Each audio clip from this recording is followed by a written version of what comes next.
18. E5F. A lot of Hollywood celebrities are amazed at the incredibly accurate information the police seem to have about their various drug habits. Sonny West believes he learned the secret one night in the fall of 1970. He was sitting in a private room of a famous Hollywood bistro with Presley and a very well-known show business celebrity. With him was John O'Grady, a veteran anti-drug cop for the Los Angeles Police Department who had set up his own private investigation firm. Presley first met him when he hired O'Grady to help investigate charges brought against him by a young woman who claimed this superstar had fathered her child. O'Grady helped gather the evidence that had the case, rightfully, thrown out of court. The Hollywood celebrity will remain anonymous for reasons which will become obvious. In the course of having a few drinks, this celebrity showed Presley something that brought a shine of envy to the superstar's eyes. It was a Federal Narcotics Bureau badge. Together with his entertaining, the celebrity was a full-fledged undercover agent for the Federal Narcotics Bureau. Presley would perhaps have gladly given away half his fortune to exchange places with the man. A psychiatrist would have a field day examining Presley's pathological obsession with uniforms and badges of authority. If there is anyone who has more police, sheriff, marshal and detective badges than Presley, then Sonny West, Red West and Dave H.E. Beeler would sure like to meet him because they believe Presley is the champion collector of all time. As soon as Elvis saw that badge, Sonny says, he was both surprised and very impressed. His mind started working right away. He wanted one. Presley got his trusted private eye friend O'Grady to see if he could organize such a badge for him. O'Grady managed to set up a meeting between Presley and the deputy narcotics director, John Finlater. Sonny and Presley were back at Graceland when Presley did something unprecedented. Sonny says, he dashed out of the house to the airport with no bodyguards, no companion, nobody, and hopped on a commercial flight. Now I never knew him to do that. He visited Deputy Director Finlater under the pseudonym of John Burroughs. Despite the cover name, he arrived resplendent in a purple suit and cloak, gold belt buckle and amber sunglasses. While Jerry Schilling waited for him in the federal building, Presley volunteered to Finlater all the help he could give in the anti-drug campaign and offered there and then to donate $5,000 to the Narcotics Bureau. 99. Finlater explained that the Bureau wasn't permitted to accept donations. Presley showed him some of his police badges from various law enforcement departments and asked whether he could have one from the Narcotics Bureau. Finlater regretfully declined. It was impossible, he said. However, he would be more than glad to issue him an honorary badge. Presley quietly insisted that only the real thing would do, but Finlater stood firm. Presley said he understood, and the meeting broke up amicably, with Finlater thanking him for his interest in the anti-drug drive. But Elvis was bugged, Sonny recalls. He wanted the real thing, and nothing was going to stop him. Fool. Getting it? This is a case where Elvis was very resource-dressed in full regalia and driving in a chauffeured limousine. Presley arrived at the main gates of the White House and handed a note to one of the security guards. What the note contained is not known. But suddenly, says Sonny, I get a call in Memphis from Jerry Schilling in Washington. And he says, Sonny, come to Washington right away. Elvis wants you.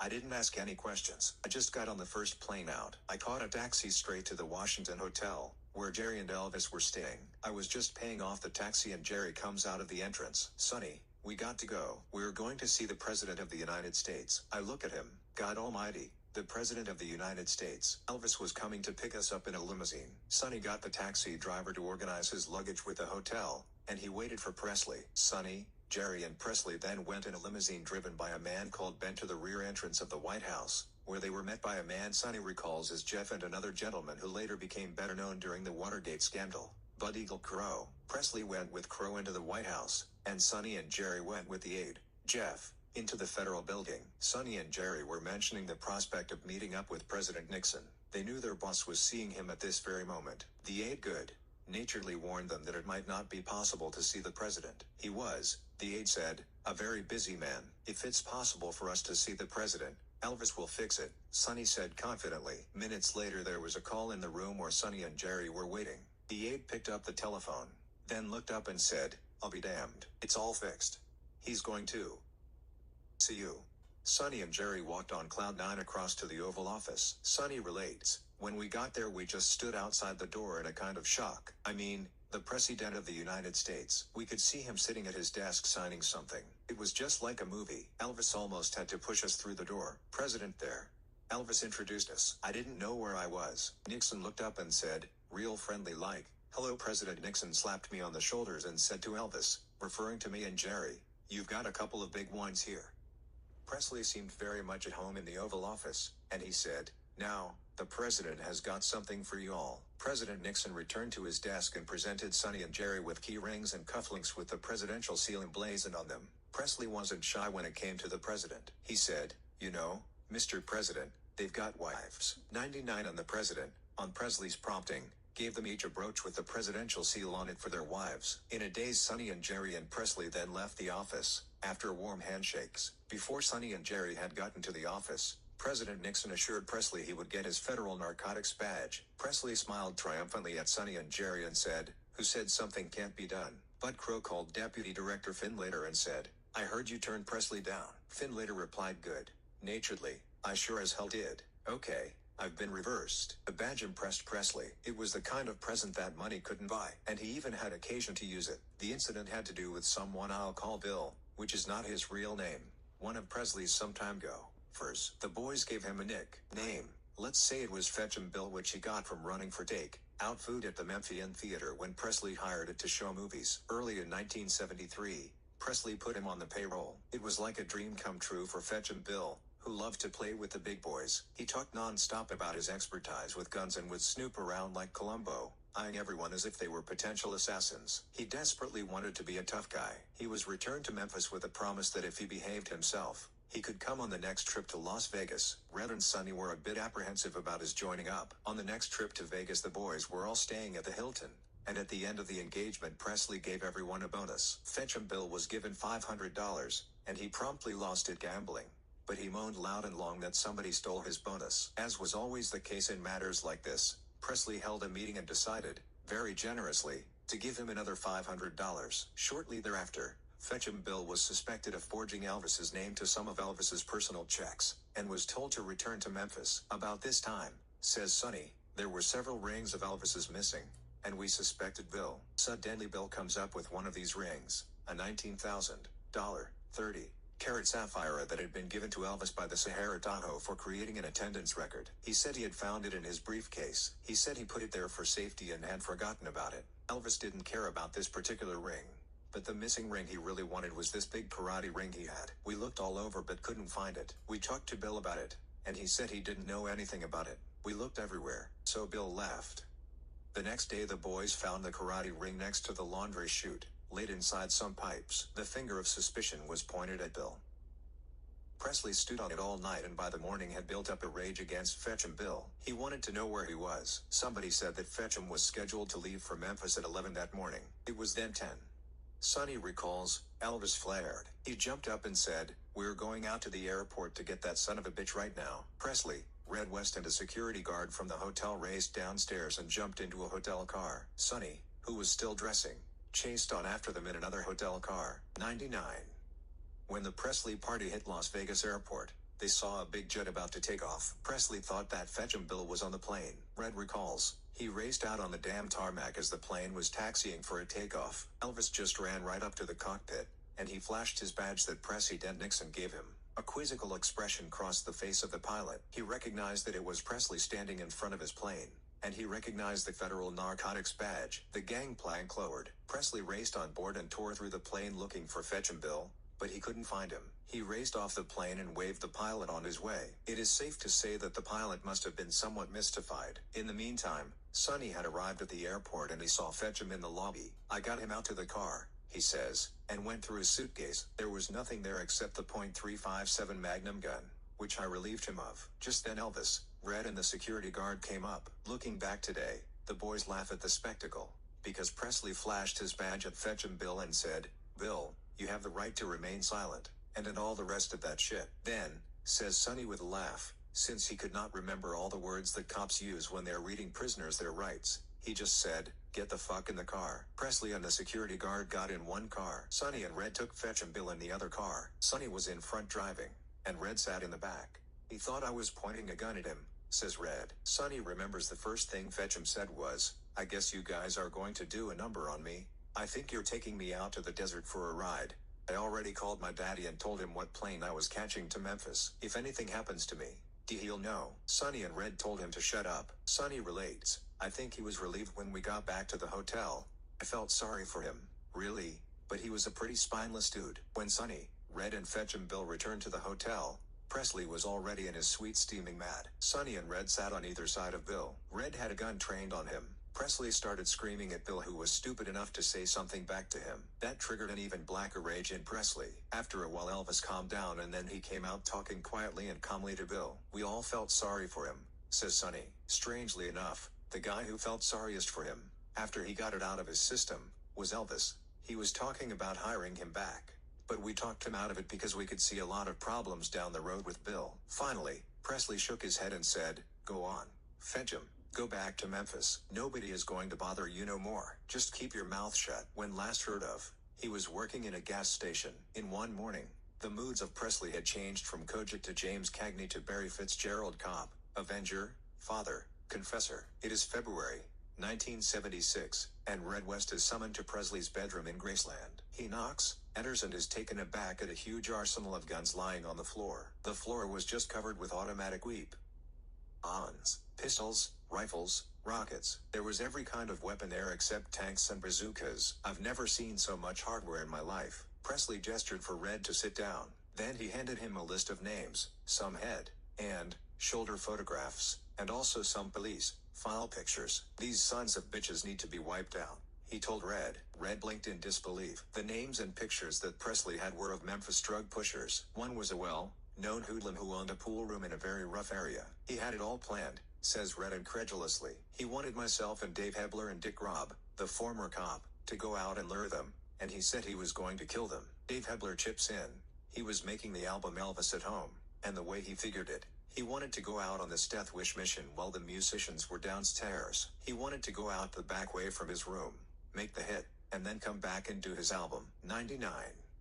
Red relates, "He couldn't have cared less about that album. He was into all this cop stuff. He reckoned if we sneaked out while the musicians were there, made the hit and returned, it would never be traced back to him." Sonny recalls giving a word of caution. "Man, the whole thing was damn madness. I told Elvis he was getting into something very heavy. He said, 'Hell, the cops want them.' He said that he particularly wanted the black guy who knocked his stepbrother Ricky Stanley down with a pool cue. He said he wanted to kill this guy personally. The rest he said he would give them a break if they surrendered." When Sonny continued to point out that he was getting into something beyond his capabilities, Presley gave him the cold shoulder. "He didn't like you giving him any negative reactions to any of his ideas," says Sonny.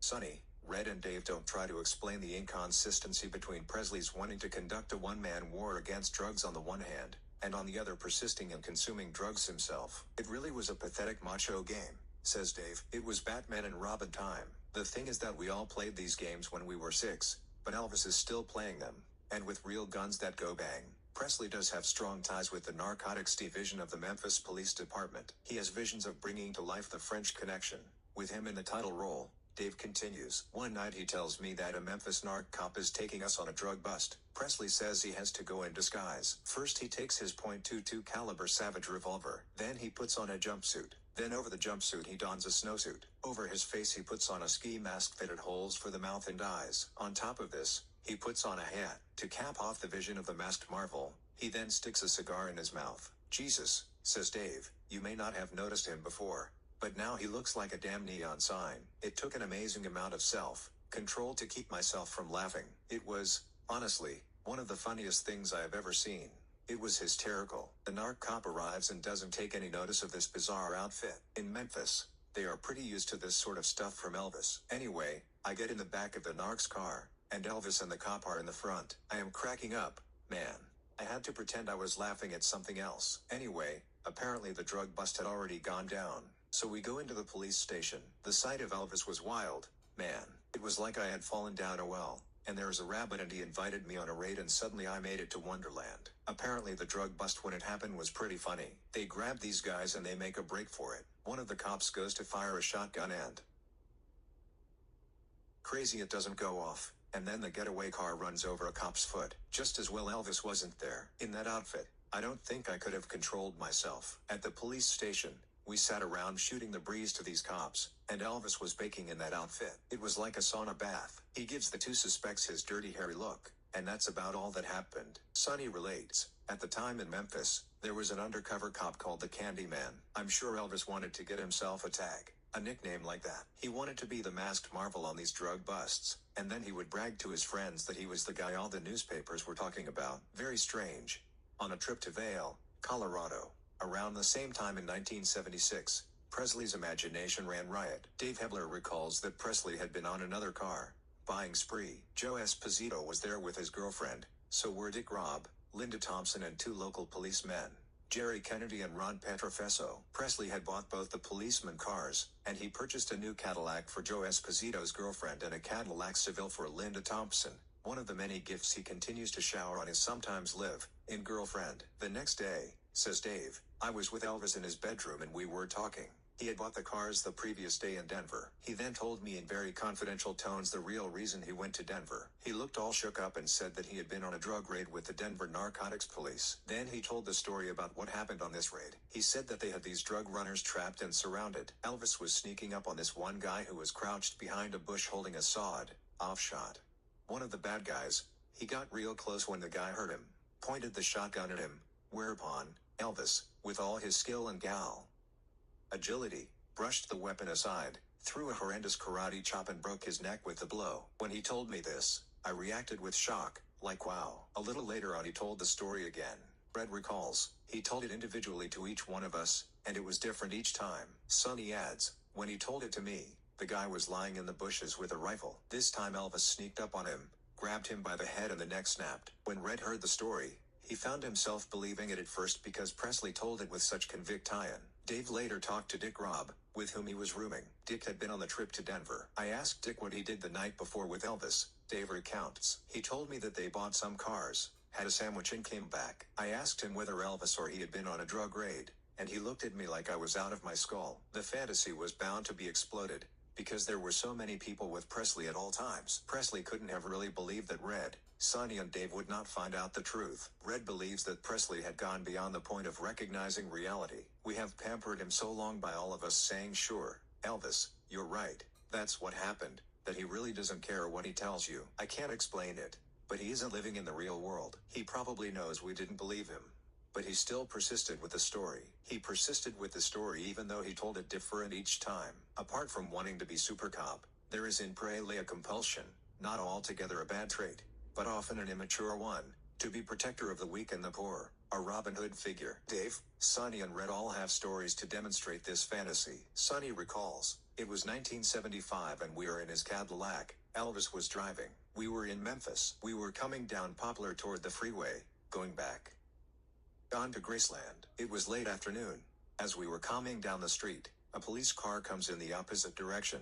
Siren going and lights flashing. The cop car passes us and whips a left turn at the street behind us. As soon as Elvis sees this, he flipped a U-turn, drove up on the sidewalk, back off the sidewalk onto the street, and takes off after the police car. We had maybe a mile, and the police car was parked outside station. We pull in behind this police car. Elvis gets out and asks the cops what came down. Apparently the gas station had been robbed. Elvis is in his element talking cop talk to these policemen. Well, he stands around, intrigued at what's happening. Suddenly a big crowd sees the cops and Elvis, so they're all crowding around. I was leaning against the car watching all this. Elvis is talking to the cops, and he is signing autographs. This guy comes up to Elvis and he wants to talk. He tells Elvis that his wife had just got out of the hospital. He says that two guys beat up his wife. He was really down, and he wants to get even with these guys. Was there any way, he asks, that Elvis could help him? To my utter amazement, Elvis says, yeah, sure, give me the information. Don't you worry about it, buddy, it will be taken care of. Well, Elvis is writing down this information, names, details and stuff. He writes down the names of the guys who supposedly beat up on this woman. Elvis assures him not to worry about a thing. It will all be taken care of. He signs a few more autographs and he gets back into the car. I thought Elvis was just going through the motions to keep the guy happy. I didn't think Elvis would give it another thought. I was wrong. He gets Red and me up to his room. He tells us, I want you and Dave to go out and contact this motherfucker. Find out where he is. He wants us to beat the shit out of this guy. Elvis gave us an address to go see this lady. Well, we figure we will go through the motions of this bullshit. With a lot of difficulty, we find this woman. She lived in a trailer not too far away. Her husband must have called her and told her that Elvis was going to fix things, because she was expecting us. Red says the first thing he expected was to see a woman who had been badly beaten up, but there wasn't a mark on her. Dave picks up the story. After talking to her, it was pretty obvious that this chick was balling the guy who supposedly beat her up, and she made up some story for her husband. It was all crap. So we went back and laid it on Elvis, but he was expecting us to play Lone Avengers. Frankly, I wouldn't beat up any guy for someone else. Sonny remembers a similar case. In 1971, Elvis dispatched him to look after a man who allegedly had been bothering the girlfriend of Billy Stanley, Presley's stepbrother. He had complained, says Sonny, that this big guy was hassling Billy and his girlfriend. Elvis wanted me to take care of the guy, whip up on him. I went out to this house with Elvis, Billy and Lamar. I took my gun off and handed it to Lamar. I didn't want no gun to drop out on the ground if things got physical. If it did, I figured I could handle the guy with my fists. But when I saw this guy, it was pitiful. He was big, 240 pounds. But he was a slob. This guy wasn't about to cause any trouble. As a matter of fact, his daddy came out, and when he heard what was going on, he told his son to get back inside. The father was a little guy, but you knew he owned his son and he was going to whip him. And the whole thing was very embarrassing. I shouldn't have even got into it. Ricky and Billy Stanley had an ego thing about being Elvis's stepbrother. They sort of put out the word that you fuck with the Presley boys, there are guys around him that's going to kick your head in. But they used to blow up their troubles with other guys when they talked to Elvis. Then they would really strut. A lot of the troubles they got into, they brought it on themselves.